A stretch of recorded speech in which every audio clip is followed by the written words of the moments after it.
নমস্কার, আমার নাম হচ্ছে সুরভি পাত্র। কবিতার নাম আদর্শ ছেলে, কুসুম কুমারী দাস। আমাদের দেশে হবে সেই ছেলে কবে, কথায় না বড় হয়ে কাজে বড় হবে। মুখে হাসি, বুকে বল, তেজে ভরা মন, মানুষ হইতে হবে এই তার পণ।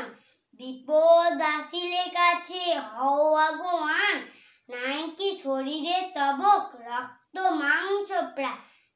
হাত পা সবারই আছে, মিছে কেন ভয়, চেতনা রয়েছে যার সে কি পড়ে রয়।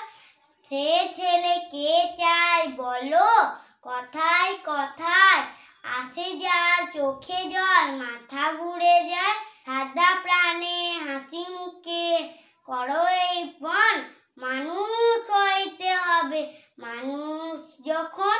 কৃষকের শিশু কিংবা রাজার কুমার, সবারই রয়েছে কাজ এ বিশ্ব মাঝার। হাতে প্রাণে খাটো সবে, শক্তি করো দান, তোমরা মানুষ হলে দেশের কল্যাণ।